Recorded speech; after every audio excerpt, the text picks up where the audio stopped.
వాళ్ళలో ఒకడు సిఎస్సిలో ఒక అమ్మాయితో రిలేషన్షిప్లో ఉండేవాడు. సిఎస్సిలో ఒక సో అమ్మాయితో రిలేషన్షిప్లో ఉండేవాడు. 2 years నుంచి ఉన్నాడు, బీటెక్ ఫస్ట్ ఇయర్. నేను అన్ని చూశాను రిలేషన్షిప్. వాడు కాలేజ్లో నాకు ఎక్కువ కనిపించాడు అనమాట. వాడు అప్పుడప్పుడే కనిపిస్తాడు, కానీ ఆ రూమ్లో నాకు ఎప్పుడు కనిపిస్తాడు. నేను నా ఫ్రెండ్ వాళ్ళ రూమ్లోకి వెళ్ళినప్పుడు ఆ రూమ్మేట్ అక్కడే కనిపిస్తాడు. ఒకసారి వచ్చినప్పుడు బాగానే మాట్లాడుతూ ఉంటాడు ఆ గర్ల్ ఫ్రెండ్తో ఫోన్. అప్పుడప్పుడు గొడవలు పడుతూ ఉంటాడు. అలా 2 years నడిచింది. థర్డ్ ఇయర్, ఇది బీటెక్ థర్డ్ ఇయర్. నేను ఆ థర్డ్ ఇయర్ ఎండింగ్లో వెళ్ళిపోయాను.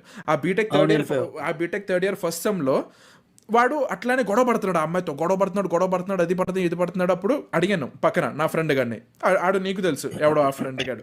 అయితే ఆయన అడిగాను, అరే ఏంట్రా ఎందుకని ఇంత దారుణంగా కొట్టేసుకున్నాడు, ఏమైందిరా అని అంటే, ఆ అమ్మాయికి వాడికి బ్రేకప్ అయిపోయిందిరా, వాళ్ళిద్దరికి బ్రేకప్ అయిపోయింది, ఆ అమ్మాయి వేరే వాడితో ఎవరితోనో రిలేషన్షిప్లో ఉందంట ఇప్పుడు, అందుకనే ఇప్పుడు ఆ అమ్మాయి వాడితోనే బయటకు తిరగడానికి వెళ్ళింది, వీడేమో ఎందుకు తిరగడానికి వెళ్ళావు వచ్చేయమని చెప్పి అరుస్తున్నాడు, ఈడేమో బ్రేకప్ని యాక్సెప్ట్ చేయాలా, ఆ అమ్మాయి వదిలేసి వెళ్ళిపోయింది.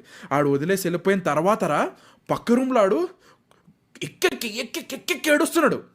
ఎందుకు ఏడుస్తున్నాడో మాకు అర్థం కాల. ఆడికి 5 స్నాప్లు వచ్చాయి. ఒక స్నాపే ఓపెన్ చేశాడు. మాకేంటో తెలియదు అది. నా ఫ్రెండ్ గారు పట్టుకున్నాడు, వాడు ఎక్కి ఏడుస్తున్నాడు రా. ఆడ ఫ్రెండ్ పట్టుకున్నాడు మా అందరి ముందు. ఆ స్నాప్ ఓపెన్ చేస్తే ఆ అమ్మాయి వాడికి బ్లో జాబ్ చేస్తూ వీడికి స్నాప్ పెట్టింది. That guy was taking snap. ఆ అబ్బాయి గడు ఇలా స్నాప్ తీస్తున్నాడు, ఆ అమ్మాయి ఆడికి బ్లో చాప్ చేస్తూ 5 స్నాపులు పెట్టింది, అంటే వీడియో స్నాప్లు. మాకు తెలియదు ఏంటో, మేమేం చూడాలని కాదు, కానీ చూసాం.